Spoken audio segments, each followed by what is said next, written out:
podcast that you're about to listen to may cause some listeners to eat less fruits and vegetables and a lot more pizza and ice cream.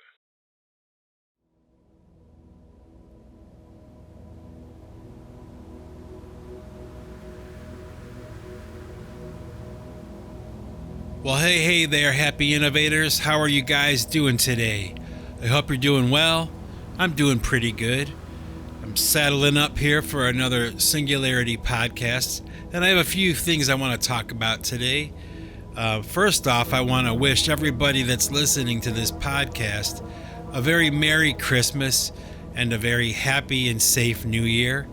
I hope that all of you have plans to at least spend some time with somebody and, share some human interaction, good food, good laughs, and hopefully a lot of rest and relaxation.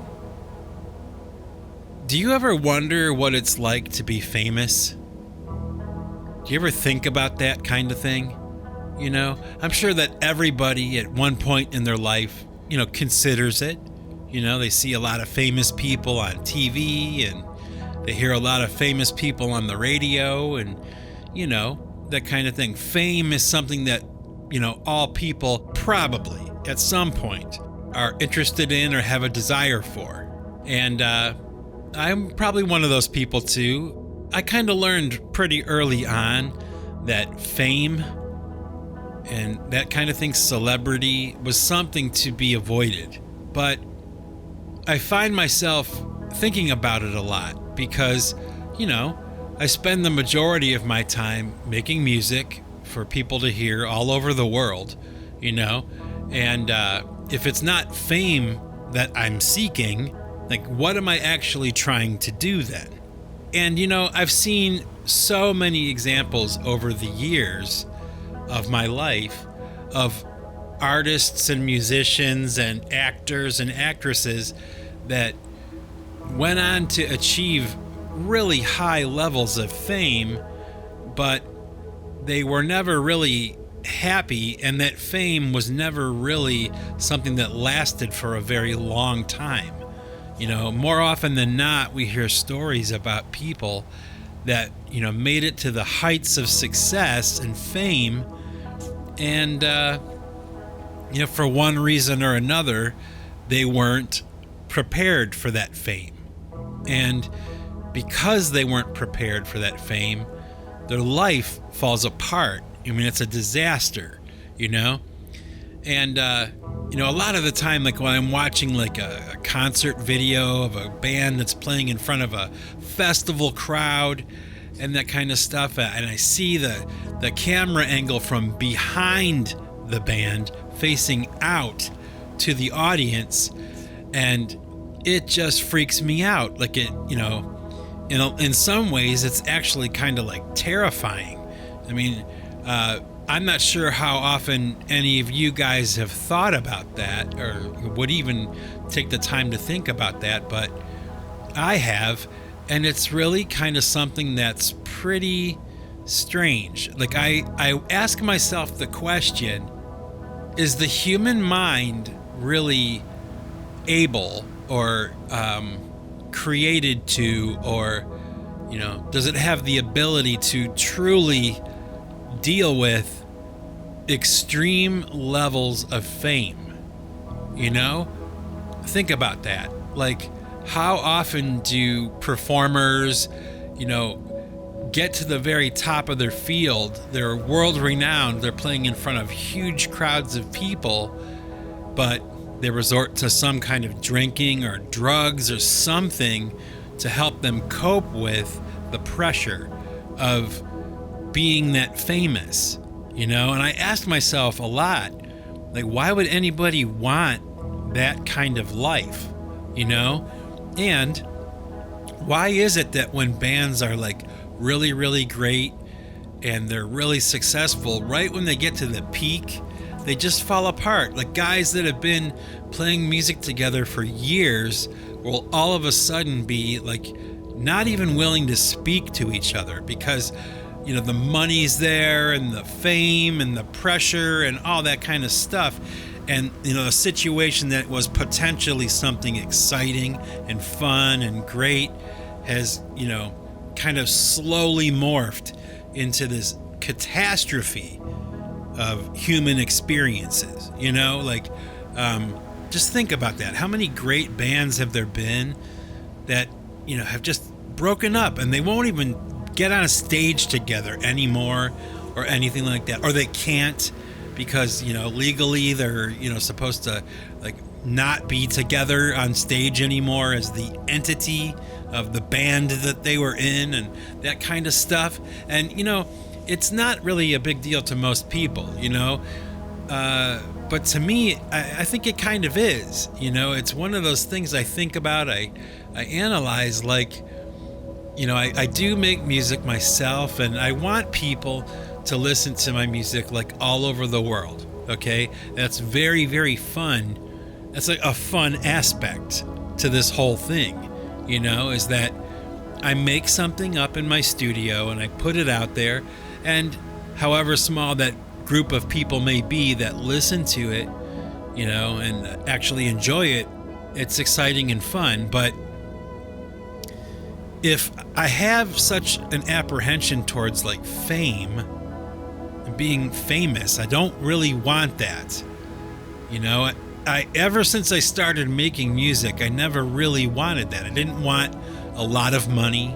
I didn't want a lot of fame. All I really wanted was the opportunity to make up music, have music that I create and have people listen to it. That's really all I wanted to do. But if that is the case, truly, and I'm trying to be intellectually honest with myself, then am I really trying to be famous? Do I really want to be famous?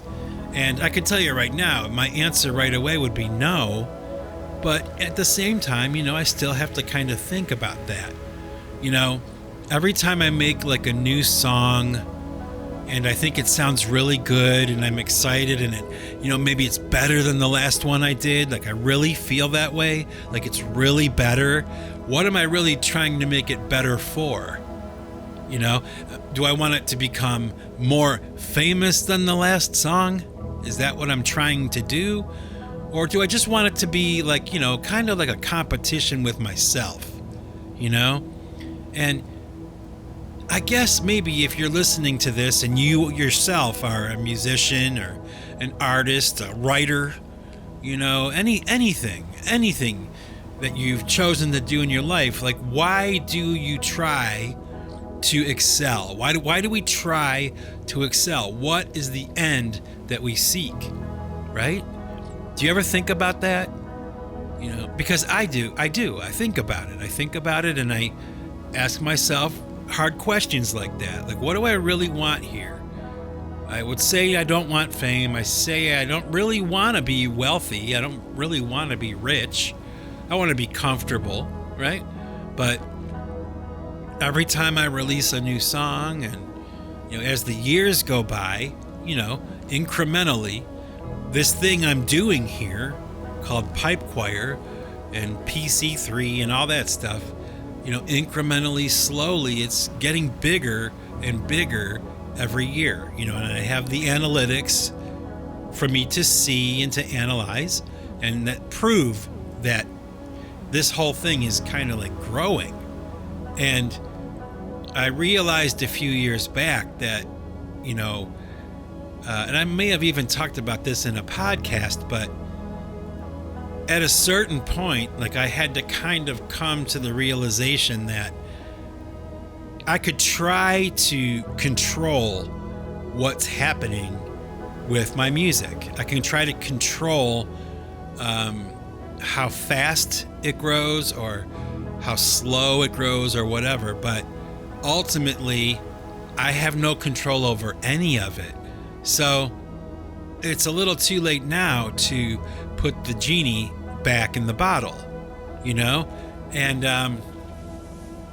I think about that, because I really, the more I think about it, and I think the older that I get and the longer that I'm doing this whole thing, I think that I'm afraid of fame, Like, I really am. Like, I really do not want my life to change that much that way. I don't.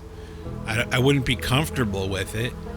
I would be afraid that it would kind of like suck all the fun out of this whole thing, you know, if it became too big, you know. Now, I have to say, you know, I'm in no danger of this thing becoming too big, okay?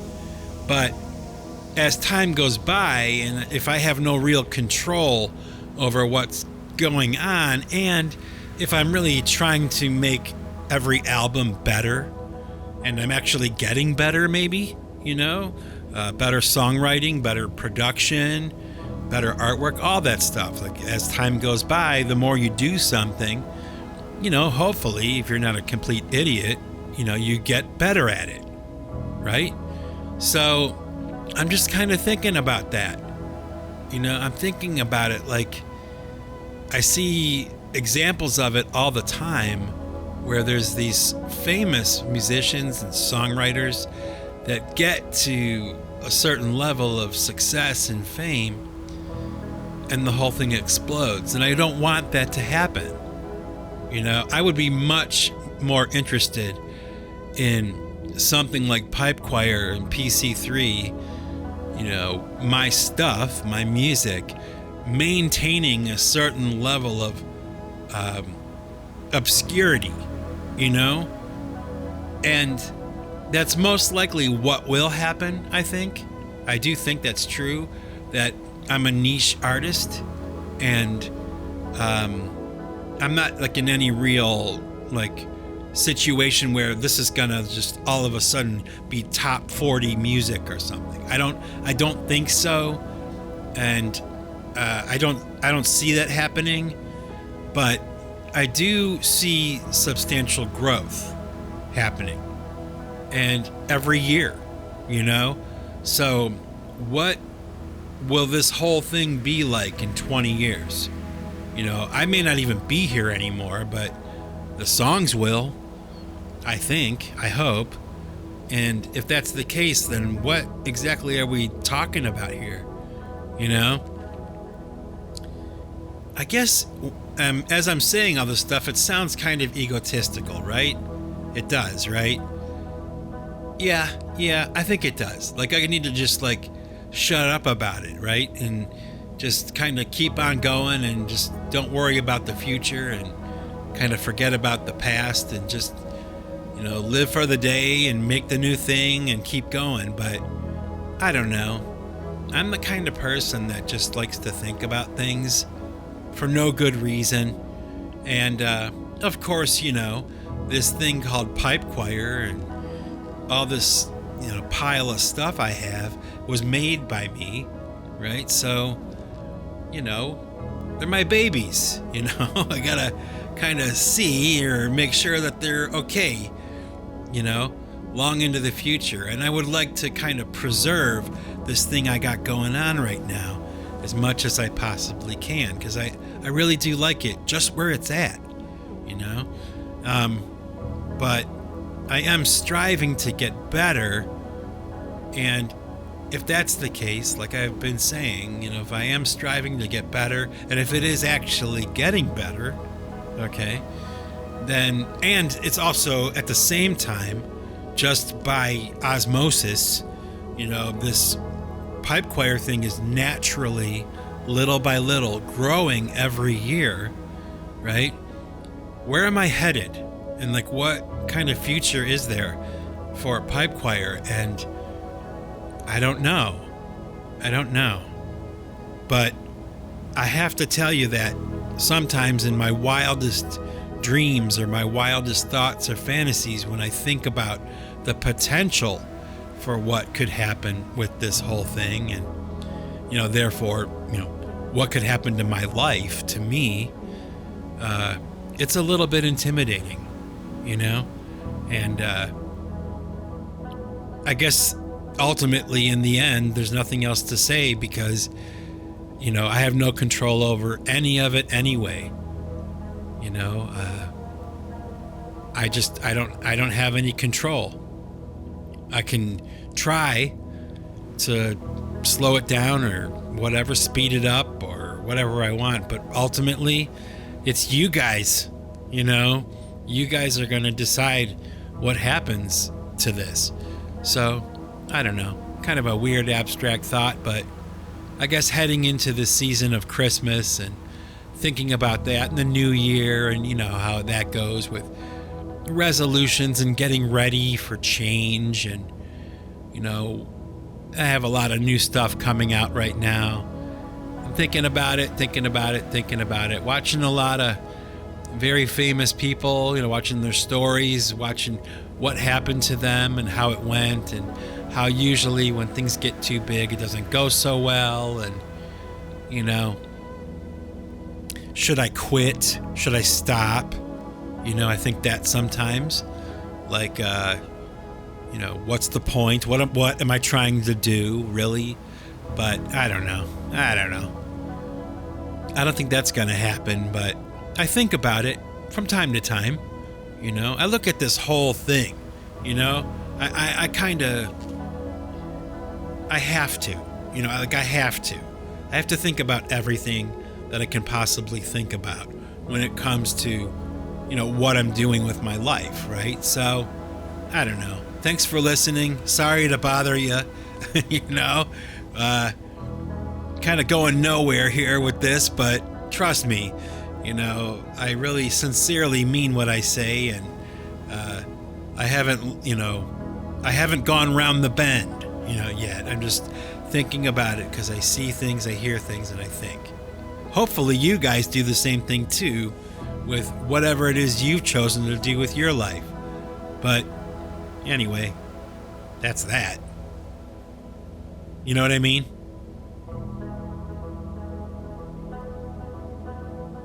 You know, the idea these days, anyway, of free speech in America and really all over the world is kind of like a hot button issue. I'm sure you guys are all familiar with what I'm talking about because, you know, you're getting it rammed down your throats every day. You know, this idea of people not being able to speak freely, and, oh, it's a constitutional right, and, oh, but you can't yell fire in a movie theater, and, you know, there's all kinds of back and forth and banter about free speech, right? But I really want to say that it is important. You know, free speech is very important. And if, in my opinion, if you're a serious person, then you're not really offended by what people say. You know, what people do is a different story, but whatever ideas people have or whatever they want to think, whatever they want to say, they're free to think and say what they want. I mean, you could try to clamp down on it, and like a lot of people have, like, you know, Twitter did, and all the social media platforms were kind of, you know, clamping down on people that were speaking and saying things that were offensive, they didn't like or whatever. But that's a mistake. I think that's a mistake. People should be able to speak freely and talk openly and have a free exchange of ideas, however stupid or intelligent or whatever. It doesn't make any difference, you know? To me, it doesn't. And, you know, to a lot of other people, it doesn't either. But what's funny is that when people are doing, like, let's say they have a YouTube channel and they're talking and they're saying things that are offensive and people don't like it, and YouTube will demonetize them, or, you know, whatever platform they're on will demonetize them because they're saying things that that organization doesn't like. Okay? So then what happens is, ultimately, the people who are making a living or trying to make a living off of their content on social media platforms like YouTube will start to kind of pander to YouTube. They won't break the rules because they want to make money, you know? And that's happening a lot right now. And it makes me suspicious of those people because, you know, I'm one of those people that would like to think that it's the message that's the most important thing, for whatever YouTube channel it is or whatever, But I see this all the time now, where people will be, instead of saying, the word that's offensive, they'll spell it out. Or they'll talk around it, because they want their videos to remain on YouTube so they can make money, okay? But they're not really willing to say what they really want to say. The money is worth more than their own free speech is. Now think about that, because that's how I see it, I've said a few things on this podcast over the years that were offensive to people, I'm sure, but I would like to think that the people that are listening to this podcast, even right now, are people that are, not completely stupid and open-minded enough to just listen and are open to new ideas or new thoughts or whatever, just like I am. This is not unusual, okay? What is unusual is when people try to control what other people say and think. That is unusual, okay? But I would never, ever change what I was going to say so that I could keep making money on something. I don't make any money on this stuff anyway. Actually, with this podcast, if it makes any money at all, I'm not even aware of it. I think like it's kind of like an afterthought, pennies, like who cares? Like it's not, to me anyway, it's not about making cash.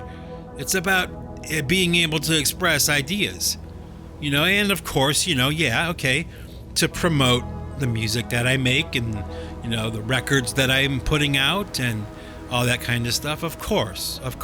That was the original idea behind this podcast, was just an opportunity for me to help the music along and to advertise and talk and have some fun too, and I don't know. I guess maybe it's like, it's the end of the year, right? So I'm kind of analyzing all this stuff right now. I'm paying attention more, kind of making decisions about the future, and I'm noticing that a lot of the, YouTube content creators that I love, have all slowly, one by one, started to kind of, homogenize their message and, not talk about certain things anymore, or talk around things, or use spelled out words, because they don't want their video to get taken down or whatever. And it's so pathetic to me. And that is really kind of, when you consider the idea of being like an artist that's a Creative Commons artist, okay? Obviously money is not the most important thing to me, obviously. Now, at the same time, I have to say that I do make some money from it all. But the point is that if it came down to speaking my mind and making no money, hopefully it won't come to that. But if it ever did, it wouldn't be a difficult decision for me to make. I made that decision a long time ago. And I have to tell you, and this is the reason why I'm talking about it here, is that it's liberating, like the difference between me and all those other content creators that are much more successful than me, okay, at podcasting, okay? I can still speak my mind. I can still say what I want because I'm not in this for the money. But if they are, and other people are in it for the money, they're doing that thing to make money, as soon as that money is threatened, to lose their stream of revenue because of something that they say or might say or shouldn't say, and they kowtow to that demand in order to keep making that money, There's a word for that. And it's called selling out. That's what that is. And if you do things, whatever it is you choose to do in life, whatever you love doing with your time, and whatever you really put your mind and your heart into, whatever it is, if you would be willing to do it for free, and you do it anyway, and in a lot of cases that is how it goes for a lot of people. They find a passion, something they really love, they go for it, and eventually they wind up getting paid for it, but the money isn't why they're there. They would be doing it for free anyway. And I'm one of those. Hopefully you are too. And when that's the case, you can never be held hostage, by people who are, giving you ad revenue, forget it. And, actually, now that I'm saying that, a good example of that is what just recently happened with Elon Musk. And the X, he was threatened to, that he wasn't going to get advertising dollars if he did this or said that or whatever it was. And he was like, F you guys, It's like, because he doesn't need their money, he's not in it for the money. That's not what it's about. It's a whole different set of principles, So the reason I'm talking about it is just that I'm not in this for the money.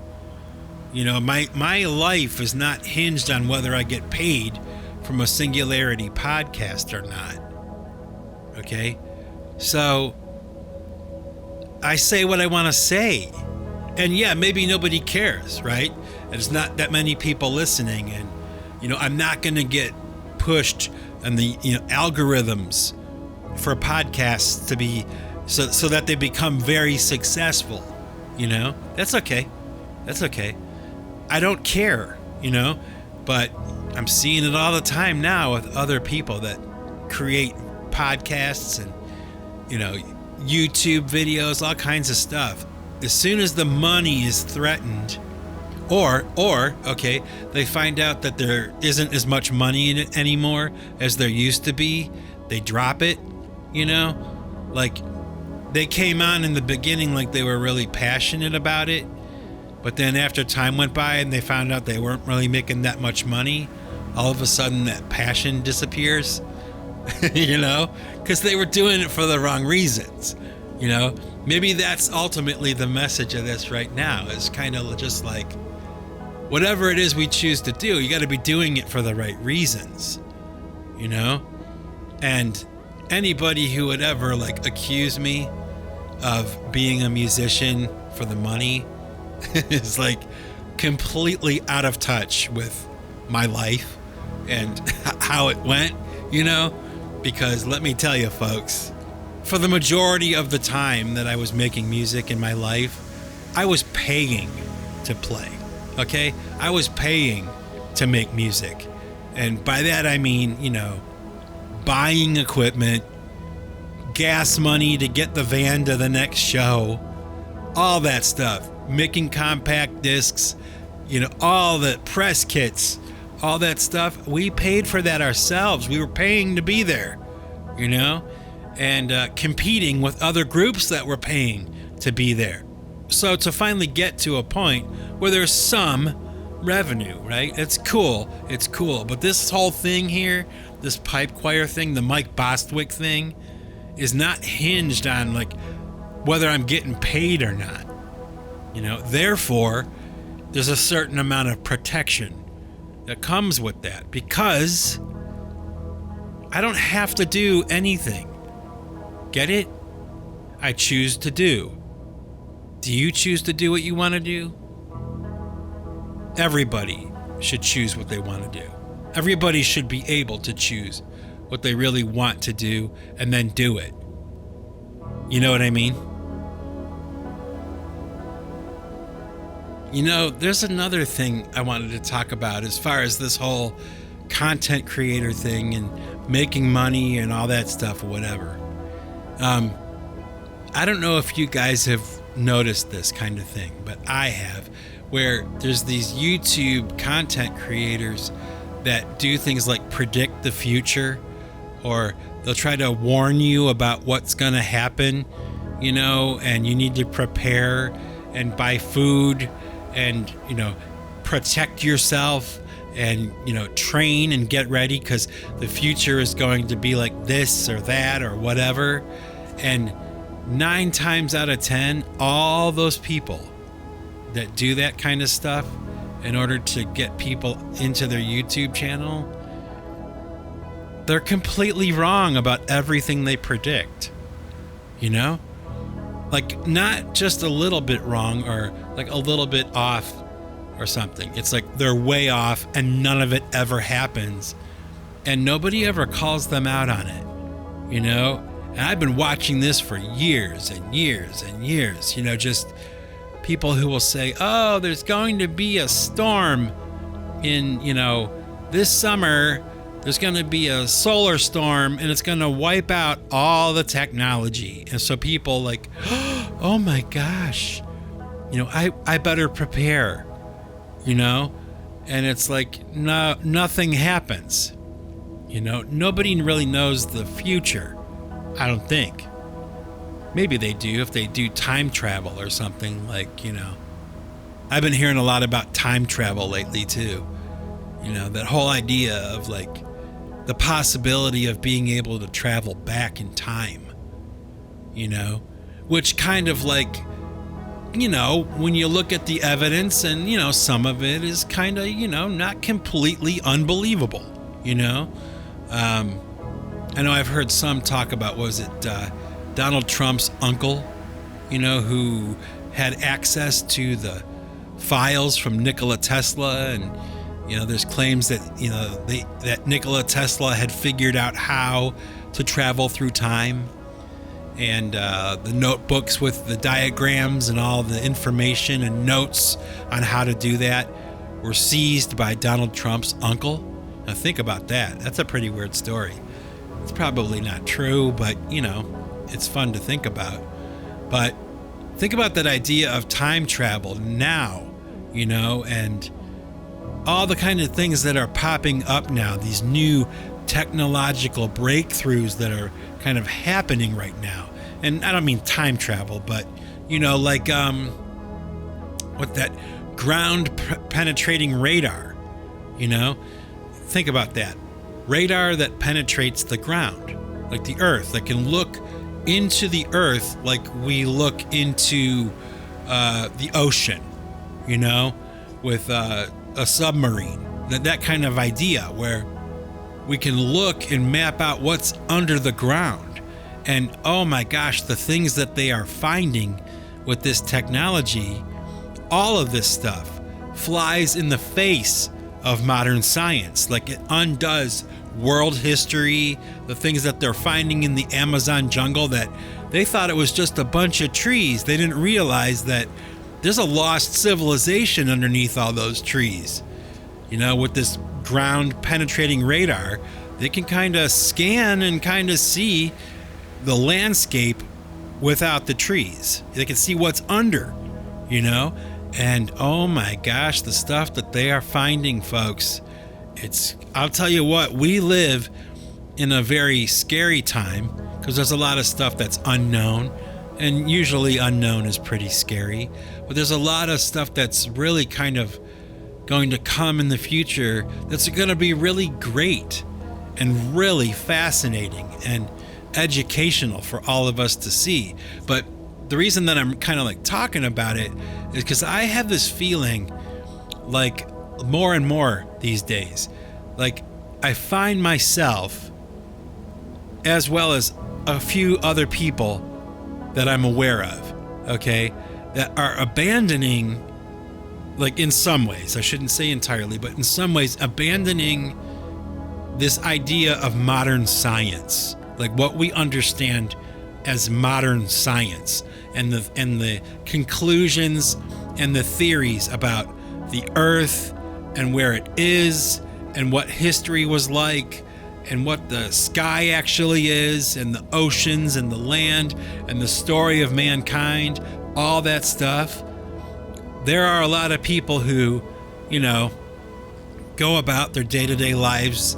They remember what they learned in their textbooks in high school, and that's the history they carry with them, and that's the science that they carry with them into their adult life. But I am finding myself, as well as some other people, that are kind of like abandoning that because there are new things that are being found. There are new things that are kind of coming to light about geography and, light and matter and the earth and history, all this stuff that's kind of rewriting it. Like, you have to kind of question a lot of what we've been told. And people will go like, oh, that's like a conspiracy theory, No, it's not a conspiracy theory. It's like when something is discovered and there's evidence for it that's shown, and you can touch it, you can look at it, you can see it. You have to kind of at least consider that the explanations that we used to get for things that we take for granted may be wrong. There may be a lot of stuff that's around us, a lot of stuff going on underneath our feet that we are just completely unaware of.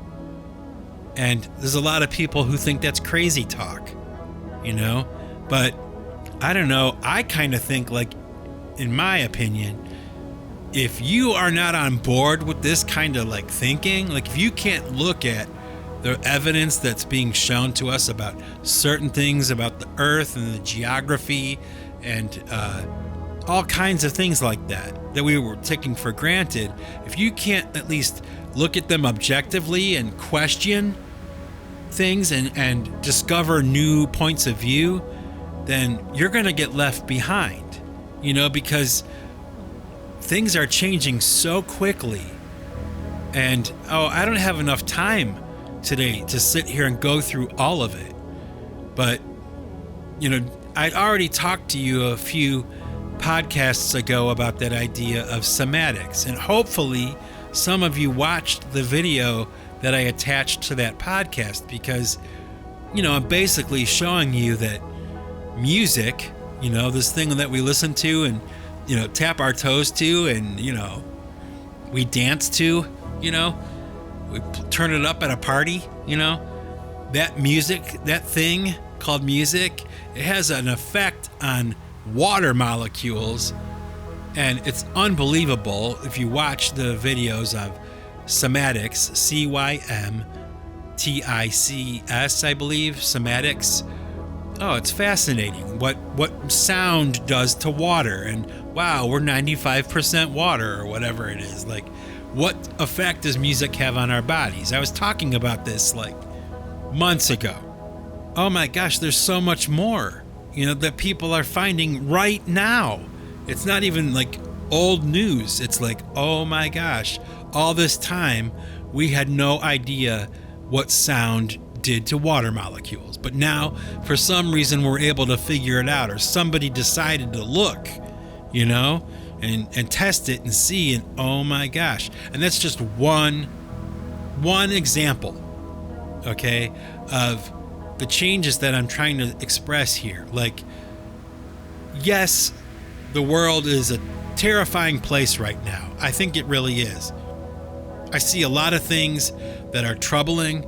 I see a lot of things that worry me, but at the same time, I see kind of like a group of people that are kind of like stepping away from a lot of the bullshit that's going on, and even kind of like abandoning technology a little bit, because, for those of us who have lived with technology long enough and extensively enough to realize its limitations, and it's really not all that it's cracked up to be, and it's really not going to change everything, as much as we thought. And social media is kind of shitty, kind of sucks, and the will of people is kind of getting worse, and my smartphone doesn't work all the time, and I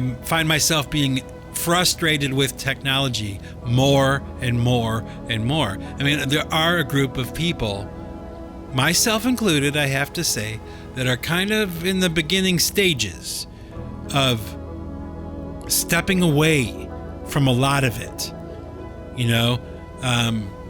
I just recently saw this thing about this guy. He was talking about Netflix, that kind of thing, and how we used to, like, when we wanted to watch a movie, okay, a long time ago, if you wanted to watch a movie, you had to go to a movie theater and you had to pay to get in, and you watched the movie once, okay, and then you left. Okay, that's how it used to be. But then a little while after that, and this is when I was a kid,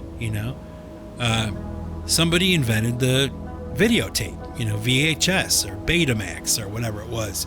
And, people were able to purchase, was it Laserdisc too? Yeah, Laserdisc. People were able to purchase for the first time, okay, a movie to be watched in the privacy of their own home. And, as you guys all know, as we all know, all that stuff eventually turned into what we have now. We had DVDs, right? Blockbuster Video, that place went out of business. Oh, look, it's like a relic. Old Blockbuster Video. That's the way it used to be. And then, now it's Netflix, right? But with Netflix, there's a problem because people are getting more and more upset about Netflix because when they, buy a video or a movie they really enjoy on Netflix, Netflix can randomly at any time decide that they're going to take that movie away. They can take it down or something like that. I don't even watch Netflix, okay? But I'll tell you what I do is I do watch DVDs still because I like that.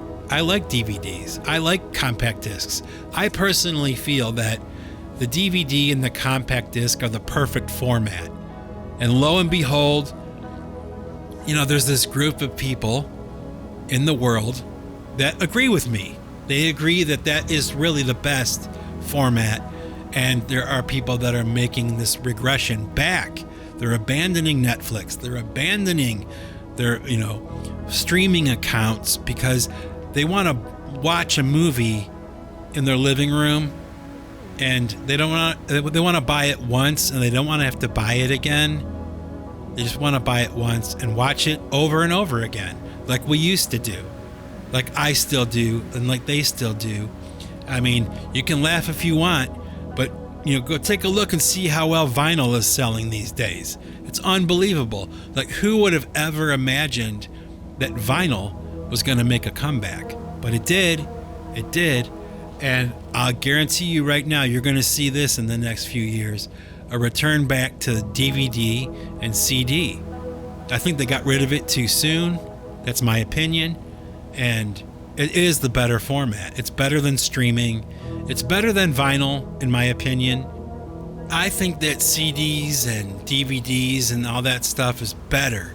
I mean, being part of that generation that was old enough to live through all of the different format changes. When I was born, there was only vinyl. And then came the 8-track tape player, right? Remember 8-track? And then cassette tapes and Dolby noise reduction and all that stuff, remember? And then there was Laserdisc and VHS and Beta. And oh man, I remember when video games were Atari. That's it. Pong, But I lived through all of that stuff changing into what it is now. And maybe some of you that are listening to this podcast are like me. You remember what it was like when the Sony Walkman came out and how great it was, and ghetto blasters, boom boxes, and all kinds of stuff like that changed, and eventually turned into CDs and DVDs, and then we got into streaming and things that were virtual, virtual. And now we kind of see that there's some flaws with that new format. I could list off a few problems with, modern technology and modern day entertainment formats. It's really kind of wonky sometimes and glitchy, and let's look at it this way. If there was ever any kind of power outage or something like that, or a situation where the internet went down, you would have nothing. Okay? But there are a handful of people still that have held on to that stuff that they used to have, and it's not a mistake to hold on to that stuff. Now, those DVDs that used to be like trash and people just wanted to get rid of them, they're a commodity now, because people are heading back. People are turning around and heading back. They're abandoning streaming and that kind of stuff. And I predict that we will see more and more and more of that into the future. Maybe you think I'm wrong. You think I'm a Luddite. You think I'm crazy. But I don't know. There are a lot of people that think the same way that I think right now about that kind of stuff. And I could be wrong, but I don't think so. You know what I mean? So, anyway, my happy innovators, I'm going to jump off here now. I think I've blathered on long enough today, and man, I'm running out of time. I have a lot of stuff to do. But I will tell you this, that if you are a fan, okay, of Pipe Choir or PC3, if you enjoy the stuff that I'm making, oh man, there's some pretty cool stuff coming down the pike really, really soon. So I have been working so hard on stuff, all kinds of stuff. So like I said, if you're into it, if you're a fan, stay tuned. You're going to have a great year. It's going to be cool. Anyway, my happy innovators, once again, I wish you all a very happy, Merry Christmas and a Happy New Year. And be safe. Don't be stupid. Have fun. But, don't get too crazy. Okay? All right? I won't either. So, peace out, everybody. I love you, one and all. And remember, folks, if you want to keep what you've got to give it away. Take it easy.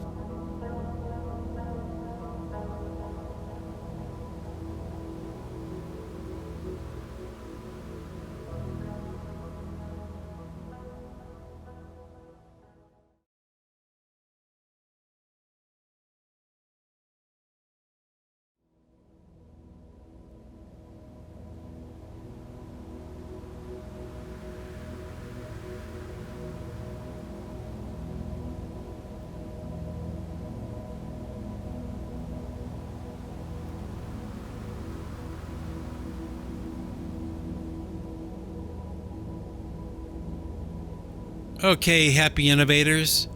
Thank you for sticking around to the end of the podcast to listen to some music. Today, I'm going to share with you a song from the Pipe Choir album, The Wrench and the Rubicon.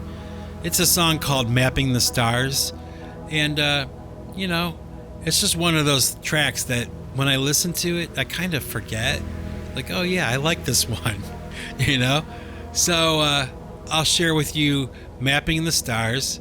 And you know what I'll also share with you is a song called Talk to Me from the Wrench and the Rubicon album, because I was just listening to that with some friends of mine, and they were talking about how much they liked that song. So I thought, it's a pretty good song. I like it. I do. I enjoy it. So 2 songs today, Mapping the Stars and Talk to Me from the Wrench and the Rubicon album, which will be having a description done for it very, very soon. It's coming up very soon, I promise.